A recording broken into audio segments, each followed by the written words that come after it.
People who are getting released from prison have so many things they have to deal with. Sometimes it's like you wear it like an invisible coat, you know? You feel it and you wonder if anybody else can see it. There is a punishment that people endure long, long after the sentence is over. And it feels like you're never going to be whole again. You're never going to be a person, and you're not worthy of a place in society. And that kind of defeats the purpose of being released. I would like to think that higher education could play a very critical role, a critically important role for people coming out of prison. Also, that this is a role we haven't yet explored adequately. Today, we have found mechanisms to filter out those who, because of their prison experience, might be most desiring of changing their lives and of quality education. And that's a tragedy, but it's one that we can fix.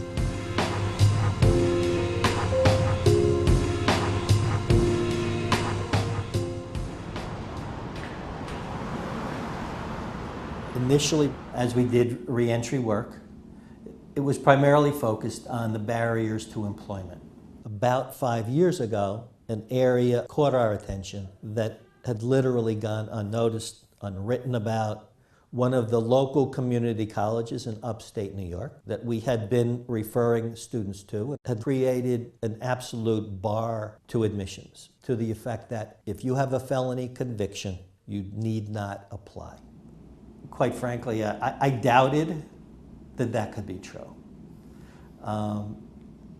And I said, well, I'd like to see the policy. And sure enough, they came back to me with a written policy.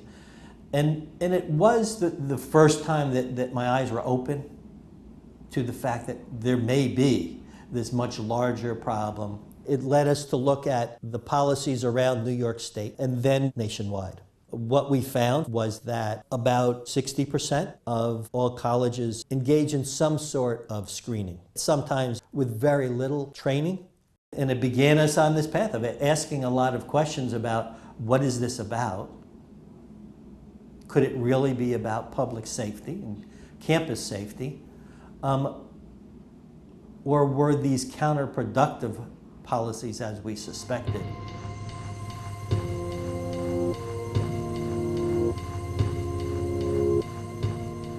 I was incarcerated for 16 years, and in that time I was able to obtain my associate's degree from an in-college program. Well, I went in as an 18-year-old, and you could say like my mind was like, you know, a 16-year-old. I just was not fully mature, even though I thought I was. I went to prison when I was 16, so I never had a chance to graduate from high school. But I was always interested in archaeology. I got locked up on a Friday night. I was released on Monday morning. That was enough of a prison sentence for me. And I remember my mother telling me, son, you have a good head on your shoulders, you have a good head on your shoulders. So I used to like ponder, if that's the case, how did I get here? Because I experienced in the criminal justice system a lack of ability to operate or to deal with my lawyers, because my education level was so low that I couldn't even help myself, because I was innocently incarcerated for 25 years, you know. And so I saw that education, it was like mandatory. I've always wanted to go to law school since I was in my early 20s, maybe like 21, 22 years old. I finished my associates while I was out on bail. And from a standpoint of having been through what I've been through, having been in an abusive relationship and having gone to prison for it, ultimately, I remain interested in the law despite my own case. And it wasn't until about my 6 months into my incarceration that there was an older gentleman who approached me and had talked to me about getting involved in the youth assistance program. I said, I don't really know, I just came upstate. And he said, you know what, I understand you want to think about it, but this is what you really have to think about. Do you want to be part of the problem, or do you want to be part of the solution? And he left it just like that and walked away. And it was that question that literally changed my life. I started with my GED, and I attained that. And once I attained my GED, I was like, wow. I stuck toothpaste to the back of the GED and put it on my wall, and I couldn't stop looking at it. And once I went to the program at Auburn, that was the moment, that was my aha moment, because I felt that I was able to actually do college level work. And it didn't happen overnight. It wasn't like an epiphany. I can recall sitting and doing some serious introspection on my life how I had deprecated my community, and what I can do differently so that I would be an asset to my community once I made the transition.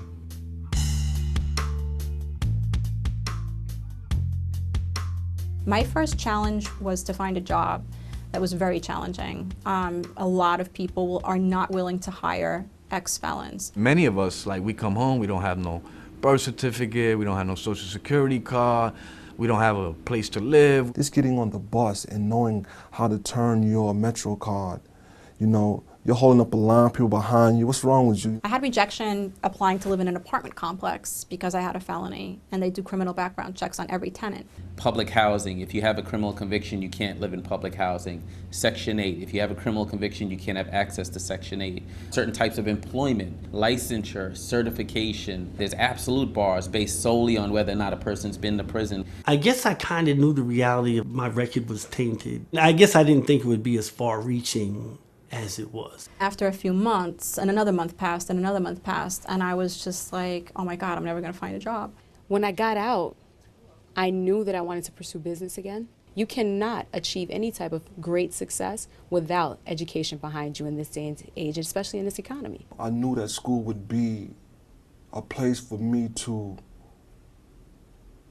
adjust back to society in a healthy environment. And all I needed was to get into the school, because after that, I was gonna just, you know, put my mind, heart, and soul into my work.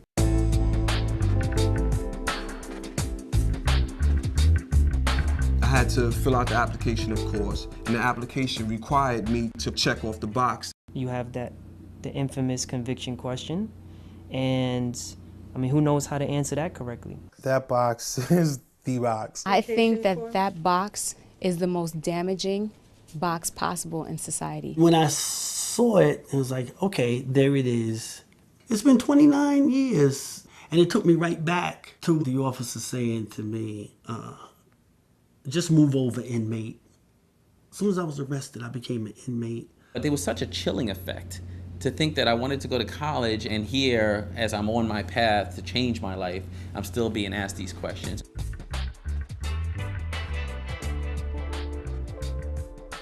I was told initially by my college mentor of the process that it would be lengthy, that it could be deterring. Even though I was given the heads up that it would be, I was still blown away at all of the things that they asked for. My complete criminal history, authorization forms for release of information, a letter from my parole officer, on top of 2 recommendation letters. I happen to have a parole officer that's great. She was all for writing the letter for me to get back into school. But they're all different, they range from all different aspects. There's some that wouldn't be as willing to help out. I was like, no, I'm not gonna do that. I'm not gonna fill it out. That's it. That's it. I'll find something, I'll find somewhere else to go. That's what really amazed me. Like, I wouldn't think an educational institution would hold that against somebody if they see somebody's trying to improve themselves.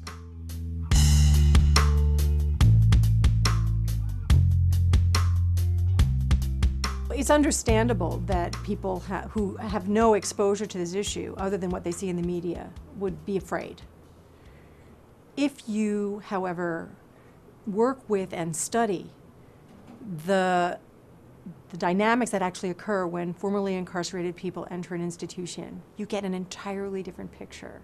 First of all, these are the most motivated students. They have the most to lose and the most to gain. It's ironic that the outward perception would be that this is your population that is not deserving, that won't take advantage of college education, when in fact many of those men will be much more likely to be extremely successful as they take individual ownership of that opportunity. We know over time that the recidivism rates of people who have records diminishes to the point where it's, they're just like the general population.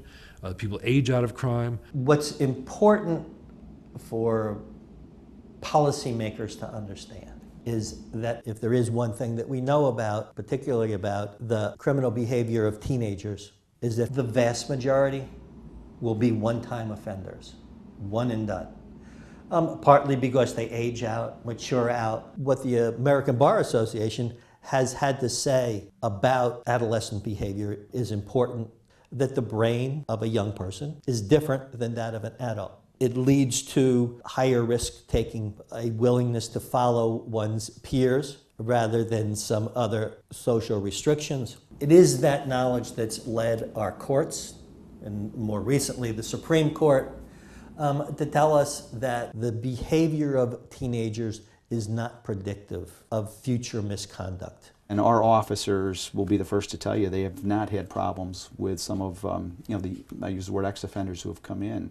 They need to deal with day-to-day situations that come up with any campus with college students. Young student, 18-year-old who's coming right out of high school and is coming onto a residential campus for the first time. That's what they're spending their time on.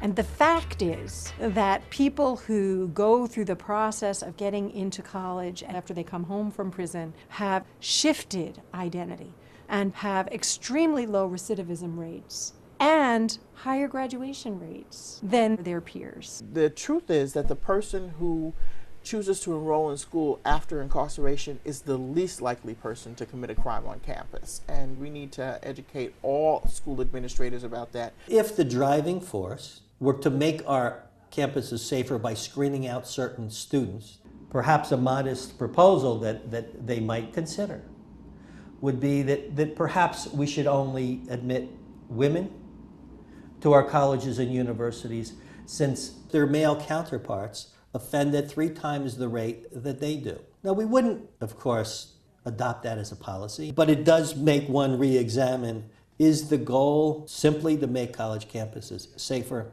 or do we need to look at the context in which this is happening? As we think about people with criminal records, often folks in their minds think that this is some very small segment of the population, but the truth is that while the United States is only 5% of the world's population, we have 25% of the world's prison population. There are over 100 million records on file with criminal justice repositories around the country. The big trend that we should keep in mind is that starting in 1972, we have quadrupled the per capita rate of incarceration. Unprecedented in the history of the human race, unprecedented in our own national history. Now, that phenomenon is not equally distributed across the country. It has fallen most harshly on communities of color and is driven a lot by the increase in drug arrests. We now know since the 1990s with federal survey data that blacks and whites and others consume drugs at roughly the same rates based on their proportion of the population. And yet, in states across the country, those who have been convicted of non-violent drug offenses have been black and brown at rates of 80 to 90% of prison admissions. This is roughly described as the onset of the war on drugs, a moment that really intensified and exacerbated existing practices that included the disproportionate focus on policing black communities, what we call stop and frisk, and discriminatory enforcement. A African-American male today has a 1 in 3 lifetime chance of spending at least 1 year in prison. This just cuts across everything we're trying to do as a society in terms of promoting democracy, pursuing racial justice, trying to help people get out of poverty and into the middle class. Any policy that's based solely on having a felony conviction, unfortunately, is going to disproportionately impact people of color and low-income communities of color. And many of the colleges are actually charged with targeting these communities to help them get access to higher education. If our public institutions are going to fulfill their mission, they have to consider that the large majority of people who are impacted by our criminal justice system are the very people that they have a mission to serve. And unless they make that connection, they're going to miss the mark in achieving their very own missions. What's often overlooked is the profound benefit that higher education institutions, their students, and their faculty receive when formerly incarcerated people enter an institution. There's a big benefit to us to have people on our campus and our classrooms participating in our discussions who bring into those discussions the personal experience of having been incarcerated. These are the students who, given the support that every first-generation college student needs, who excel, not only in their academics, but also, and most importantly, in what they do when they leave. People who come into college from an experience of prison disproportionately participate in human services, community development, leadership, and public problem-solving fields. Unfortunately, you committed a crime, and you know, it's something that's gonna stay with you forever. You know, you can't erase it, especially when it's something serious, you know. However, how can I use that in a positive way? Many of these social organizations right now are hiring individuals just like myself who have transformed their life, who have gained an education. A lot of people who are formerly incarcerated that go on to be in human services have a deep sense of, this is not enough. Okay, so I'm working as a case manager and I'm assisting people, but that's not enough. I'm a mentor for College Initiative, but that's not enough. And I'm going for my case, and that's not enough, because I owe this to myself, I owe it to my family. I have an understanding of what my role and position is in society. I think admissions officers and counselors and faculty and student groups and the like, that we need an education of the education community to think about this particular population. To bar people from access to education, access to higher education is, really fear-driven, unfortunately, not based on any sort of research or risk assessment. For me, in an ideal world, the question, have you ever been convicted of a crime, would not be an appropriate question to have on an application to college. Since there is no empirical evidence anywhere to support the notion that campus safety was improved by this screening process, the first and foremost of our recommendations would be that the question, have you ever been convicted of a crime, would be removed from the initial application completely. The second of our recommendations was that if a school is going to do this, they really need to do it in a transparent way. They need to train their staff, and they need to let applicants know exactly what the process is. Education represents life to me. It represents growth and development. It represents a free mind. We're not playing. I didn't suffer all those years to come out here to waste it and to give my freedom away. I went to school in the summer, I went to school in the winter. If they had another season, I would have been going to school during that season. I can't catch up. I can't get back the 15 years that I lost while I was in prison. My mother got the opportunity to see me graduate with my associates. One of the best things for me seeing was that she was at peace. She didn't have to worry about her son no more. If you just pause and think about the emergence of mass incarceration and the war on drugs and the collateral damage that now we simply throw away people who have served their time, it's an outrage. In the same way that we look back comfortably with the distance of time and say slavery was a moral evil, it's a stain on the American story. I didn't have anything to do with it.